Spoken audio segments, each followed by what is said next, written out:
Welcome to today's deep dive. I'm your host, and I have to say, I'm pretty excited to get into the massive stack of sources you, the listener, sent us today. I am too. I'm your resident expert for the day, and I've been poring over these materials all week. It's a really fascinating mix. It really is. I mean, usually when we talk about, a dangerous weapon, there's an expectation of physical mechanics, right? Right, yeah, like a blade or gunpowder, a trigger, something tangible. Exactly. You see it, you understand the threat, and you keep it locked away. But then you look at a piece of cardboard, just a flat mass-produced board with the alphabet printed on it, a few numbers, yes, no, and goodbye. Just a children's toy, essentially. Right. But suddenly, that mundane piece of cardboard is treated like a loaded psychological weapon.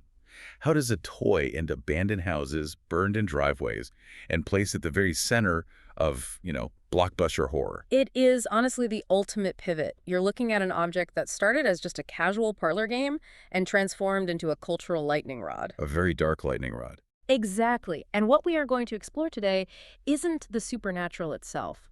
We aren't looking at these sources to debate whether ghosts are real or, if demons are hiding in your closet. Which is probably for the best, because I'd never sleep again. Fair enough. No, we're looking at why human beings actively seek out and participate in these terrifying narratives. And the sources you gave us are perfect for figuring that out. We've got the surprisingly deadly history of the Ouija board itself, some really sharp modern pop culture analyses, a curated list of top occult horror books, and a pretty dense academic thesis on the sociology of modern horror films. It's a lot to unpack. It is, yeah. The mission for this deep dive is to see how the occult evolved from innocent entertainment into a dark mirror, one that reflects our most intense societal anxieties about family, gender, and ultimately who is really in control. To understand that fear, the best place to start is the origin. And the origin is shockingly not some foggy ancient crypt in medieval Europe. Wait, really? Because it always feels like it should be. Right, but no, it's late 19th century Baltimore. 1891, to be exact. A group of investors, Charles Kennard, William Fuld, and a local attorney named Elijah Bond, start the Kennard Novelty Company. And, it's important to note they didn't invent spirit boards. People were already making crude versions of them. Yeah, but they were the ones who commercialized them into the specific Ouija board we know today. Exactly. And the history of those specific founders is wrapped in this bizarre, macabre irony.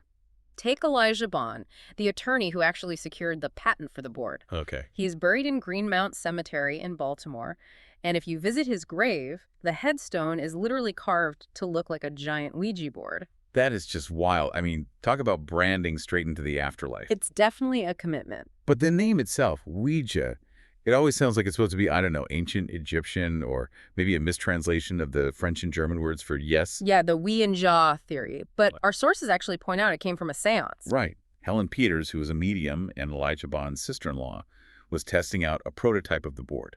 And they asked the board what they should call it, and the planchette spelled out O-U-I-J-A. And when they asked the board what that mysterious word meant, it simply replied, good luck. Which is incredibly ominous in hindsight, given what happened to the guy who made it a global phenomenon. Seriously. So William Fuld takes over the company, and he turns it into a massive success. But the sources note he wasn't just selling the board, he was actually using it to make major life decisions. Yeah, he was a very dedicated user of his own product. In 1917, he claimed the board explicitly told him to prepare for big business. Just prepare for big business. Yep. And taking that as a directive, he goes out and builds this massive new factory on Harford Road in Baltimore. And then a decade later, in 1927, he is supervising that exact factory, the one the board told him to build, and he falls from the roof to his death. It's tragic, and as he lay dying, he actually made his family promise to keep the Ouija board business running, which they did, all the way up until Hasbro eventually bought it in 1991. Wow. But there is another layer to Fuld, right? Because he and a contemporary local businessman named Isaac Benesch were both heavily involved in secret societies. They were. Beyond just the Freemasons, the sources mention a group called the Order of the Heptasophs. Which I had literally never even heard of before reading this. Very few people have. If you dig into an 1899 encyclopedia of fraternities, the Heptasophs claimed their roots went all the way back to 1104 BC. That is incredibly specific. Right, tracing their lineage to the Magi of Persia, the legendary 7 wise men who supposedly advised kings on occult mysteries in subterranean caverns. Okay, wait, I'm stuck on Fold's death for a second. The board tells him to prepare for big business, so he builds the factory. Then the factory is the literal thing that kills him. Yeah. It feels like an ancient Greek tragedy, where the oracle gives you a prophecy that directly causes your own destruction. I mean, doesn't that suggest Fold was just projecting his own massive ambitions onto the board, and his ambition is what actually killed him? That is the crucial psychological mechanism at play here. When people use a Ouija board, they are often outsourcing their agency. Like they want permission to do what they already want to do. Exactly. Or they want an external force to blame for their anxieties. Fold's tragedy hints at why the board couldn't remain a harmless toy for long. Human psychology kind of demands this tension between our own choices and some kind of inescapable fate. So if it's all about psychological projection, how did the narrative around the board shift from a helpful, good luck parlor game to pure demonic terror? Well, you have to look at the cultural soil of the time. The board emerged during post-Civil War spiritualism. The nation was drowning in widespread grief. Millions were dead. Yeah, and people were absolutely desperate for comfort. Seances became highly fashionable parlor events. It was a way to process that trauma. The Ouija board commercialized that grief. So you didn't need to hire an expensive medium anymore. Right, you could buy the board for $1 and contact your loved ones yourself. A DIY seance in a box. But when you look at how it appears in literature and folklore today, it's never just a box. The sources make a really profound point here. The board persists in our culture because it functions as an invitation. Yes. Unlike a haunted house you happen to just walk into, or a cursed amulet you accidentally find at an antique shop, the Ouija board requires intentional physical participation. You have to willingly place your hands on the planchette. And the moment you do that, it creates shared guilt and group tension. It's basically a supernatural trust fall. The paranoia isn't necessarily about a ghost in the room. It's looking at your friends across the table and wondering, are you pushing the piece of plastic? Or is my own subconscious doing it? Or is there actually something sinister standing right behind us? And that ambiguity is the engine of the fear. Folklore amplifies that fear by attaching strict rules to the board. Right, like never play alone. Always say goodbye. Never ask when you will die. Never play in a cemetery. That sound exactly like fairy tale rules. You know, don't stray from the path, don't eat the apple. Because they serve the exact same literary purpose. In a story, those rules exist entirely to create tension because the audience knows the characters are going to break them. And when they do, they invite chaos. Exactly. And the ultimate example of inviting that chaos is The Exorcist. That story completely hijacked the narrative, didn't it? Oh, absolutely. William Peter Blatty's 1971 book and the 1973 film adaptation permanently altered the DNA of the Ouija board. Because before The Exorcist, it was still largely associated with that post-Civil War idea of contacting deceased relatives. Right, but in the story, the young girl, Reagan, uses the board to talk to a spirit she calls Captain Howdy. And Captain Howdy isn't a dead grandfather. That's a demon. It's a demon. And that rebranded the toy overnight. Suddenly you weren't talking to grandma, you were opening a doorway for demonic possession. And you see that legacy everywhere now. Pop culture uses it as a shortcut for impending doom. I mean, shows like Buffy the Vampire Slayer, Supernatural, American Horror Story, they constantly rely on it. But what those shows do so well is maintain that ambiguity we talked about. Is it a demonic entity? Is it telepathy between the characters? Or is it just the dark, repressed, subconscious mind of the people playing manifesting their worst traits? That blurring of the lines, where you genuinely don't know if the monster is real or if human psychology is just fracturing, that became the exact blueprint for modern occult horror literature. It really did. The sources provided a curated list of modern books, and they're essentially masterclasses in what the author calls pages of paranoia. The mechanics of these modern books are fascinating. They use the arcane to subtly gnaw at the psyche rather than just relying on jump scares or, gore. Take A Head Full of Ghosts by Paul Tremblay, for example. Oh, that one sounds incredibly tense. The tension lives entirely in the not knowing. A suburban family's teenage daughter starts exhibiting terrifying behavior. The medical professionals diagnose it as acute schizophrenia, but the treatments fail. So out of sheer desperation, the family turns to a priest for an exorcism. Right, and a reality TV crew decides to film it. As a reader, the horror isn't just a demon on the ceiling.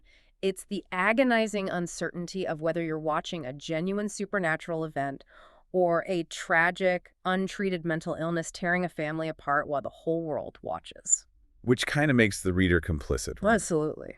And then the list mentions Winter People by Jennifer McMahon, which uses a 1908 diary containing ancient resurrection rituals to bridge the past and present. Or 14 by Peter Clines. I have to say, the premise of this one sounds so unique. It's a great setup. A guy finds an apartment with suspiciously cheap rent in Los Angeles, only to discover hidden trapdoors and cosmic, Lovecraftian horrors built into the actual architecture of the building. The brilliance of a book like 14 is how it weaponizes mundane anxieties. I mean, everyone understands the stress of finding affordable housing. Especially in LA. Right. So by hiding cosmic mind-bending terror behind something as ordinary as cheap rent and peeling wallpaper, the author makes the supernatural feel incredibly close to home. It's a common thread in all these recommendations. Books like A Cosmology of Monsters or Josh Malerman's Bird Box, where the monsters drive you to violence just by looking at them, forcing survivors to navigate the world blindfolded. Yeah, they use supernatural dread to explore deeply human issues, grief, family dynamics, the fear of what we cannot see. But it makes me wonder, why do we do this to ourselves? Yeah. Like, why do we actively seek out books that make us sleep with the lights on? Think about it as a controlled simulation. Engaging with these terrifying narratives is a safe way to practice dealing with real-world chaos. When we read about a family being hunted by an interdimensional monster, we are subconsciously processing our own family dysfunction and our fears about the unpredictability of life. Practicing for chaos. I love that phrasing. And there's a source in this stack that really frames that idea in a provocative way. Yes. The academic thesis. Exactly. It's a thesis by Lindsay Slanker analyzing the sociology of modern horror films. Now, before we dive into this, to be completely clear to you, the listener, we are putting on our pure analyst hats for this next section. Very important point. We are completely neutral here. Right. The thesis deals with some heavily debated cultural topics. Feminism, traditionalism, patriarchal structures. We aren't looking at this to debate modern politics or endorse any side. We're just reporting on the content provided, looking purely at the mechanics of the films themselves to see what underlying fears the directors are tapping into. That neutrality is key, because Slanker's argument is deeply analytical. The core of her thesis is that modern blockbuster horror films, movies like The Conjuring, The Witch, and The Exorcist television series act as cautionary myths. Cautionary myths about what exactly? They reflect a fundamentalist anxiety over the breakdown of the traditional patriarchal family. So the demons aren't just attacking random people. They are specifically targeting families that have deviated from traditional gender roles. Exactly. The thesis actually breaks this down into 3 specific character archetypes that inadvertently invite the demonic invasion. The first one is what she calls the weak father. Okay, let's unpack that. In the traditional patriarchal model outlined in the thesis, the father is supposed to be the undisputed spiritual and physical protector of the household. The films show fathers failing this duty, which creates a vulnerability the demon exploits. How do they fail? By either relying on secular logic over faith or by simply failing to provide for the family. Wait, I have to push back on this a little. Yeah. Look at Roger Perron in The Conjuring. Is he really a weak father?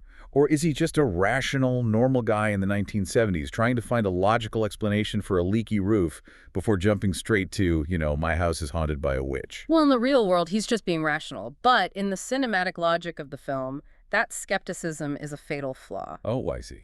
His refusal to immediately recognize the supernatural evil leaves his family spiritually unprotected. By clinging to secular logic, he fails his role as the spiritual head of the house. That makes sense in the context of the genre. Right. And contrast that with William in The Witch. He isolates his family in the harsh New England wilderness out of sheer religious pride, believing he is spiritually superior to his community. But then he proves to be an unskilled provider. Exactly. He can't farm the land, he can't hunt successfully, and his family is literally starving. So his authority fractures because he can't keep them alive. Yes. And once the father's protective barrier drops, the family is exposed to the dark forces waiting in the woods, which leads to the second archetype, the bad mother. And this is where the horror gets incredibly visceral. It does. The thesis argues that the patriarchal ideal of a mother is someone entirely focused on nurturing, self-sacrifice, and submitting to her husband. And the bad mother defies this expectation. Right. She might be intensely career-focused and unyielding, like Angela Rance in the Exorcist TV series, who acts as the primary breadwinner while her husband struggles with illness. Or the failure can come from being entirely consumed by personal grief, like Catherine in The Witch. Exactly. She neglects her living children because she's paralyzed by mourning her missing newborn. And the thesis points out a really disturbing cinematic consequence for these mothers. When they fail their traditional roles, the films punish them by transforming them into the abject, the archaic mother, or the witch. Objection is a crucial concept in horror. It essentially refers to the breakdown of boundaries, often triggering our most primal, infant-level disgust. The horror of the inside suddenly being on the outside. Precisely, like bodily fluids, decay, things that should be hidden, it violates the ultimate safe space, motherhood. Instead of providing nourishment, the corrupted mother figure provides decay. The thesis highlights a horrific scene in The Conjuring, where the witch, Bathsheba, floats over Carolyn Perron and vomits rotting blood directly into her mouth to possess her. It's a forced consumption of death instead of life. And the witch does something very similar with Catherine. There is that deeply disturbing moment where she is driven completely mad by grief. She hallucinates her dead children, and the film shows her joyfully breastfeeding a baby. Yeah, but the camera reveals she is actually nursing the witch's familiar, a black crow, which is violently pecking at her breast until it draws blood. Ugh. It is an abject, corrupted perversion of the most intimate motherhood ritual. It is the ultimate punishment within the narrative for failing to uphold the traditional maternal role. Which leaves the final archetype in the crosshairs, the unstable daughter. Teenage daughters are highly contested sites of control in any patriarchal structure, right? Because they literally represent the future of the society. Absolutely. In these films, rebellious, coming-of-age daughters who flout authority become magnets for demonic activity. When they dabble in the occult like playing with Ouija boards against their parents' wishes, they symbolize the terrifying future of a society that is abandoning traditional structures. Characters like Thomason in The Witch or Casey in the Exorcist television series become targets precisely because they exist at this vulnerable, rebellious crossroads. But the movies don't just show the punishment, they also provide a solution. They show the ideal control group. The thesis points to characters like Ed and Lorraine Warren in the Conjuring franchise as the cinematic ideal. They perfectly embody steadfast, traditional religious gender roles. Ed is the strong, unwavering spiritual protector who leads the charge into danger. Lorraine is the highly supportive, devoted wife whose faith empowers her husband. So because they adhere so strictly to these traditional roles, they are insulated from the demons. They're the only ones capable of stepping in and saving the broken, modernized families. That when you lay it all out like that, it feels like these modern horror blockbusters are essentially supernatural Trojan horses. Yeah, they reel the audience in with incredible jump scares, creepy atmospheres, and vintage Ouija boards. But the hidden payload inside the wooden horse, the lesson the audience absorbs while their guard is down, is a strict lecture on traditional family values and gender conformity. And audiences accept it willingly because in the dark theater, they are seeking order. The monster represents the chaos of shifting modern power dynamics. And defeating the monster requires returning to the old, established rules. The fear of the demon is, at its core, a manifestation of the fear of societal change. It is a totally different way to look at the genre. Synthesizing this whole journey, it really is remarkable how connected it all is. We started in a 19th century Baltimore novelty factory with a simple board game named Good Luck. We watched it transition through the profound grief of post-war spiritualism. We saw it achieve massive cultural infamy through The Exorcist, which inspired a modern renaissance of occult literature that preys on our psychological paranoia. And finally, we unpacked how the deep sociological anxieties about gender and family structures are hiding right beneath the surface of our favorite scary movies. It really makes you think. It does. So to you listening, the next time you sit down in a theater for a horror movie or the next time you see a Ouija board sitting on a table at a Halloween party, take a second and ask yourself, what are we really afraid of in this moment? Is it the demon, the ghost, the unseen monster in the dark? Or is it the fear of losing control over our own lives and our own families and our own society? And I will leave you with one final thought to mull over. If the horror stories of the last 50 years have been heavily driven by anxieties over changing gender roles and the breakdown of the traditional family, well, what will the monsters and haunted artifacts of the next 50 years look like? That is a great question. As our society continues to radically shift how we define connection, how we integrate with technology, and how we define human identity itself, the next great demon might not come from a wooden board at all. It might be entirely digital. So the next time you see a piece of cardboard with the alphabet printed on it, remember, The real loaded weapon isn't the board. It's the mind of the person whose hands are resting on the planchette. Thanks for taking this deep dive with us.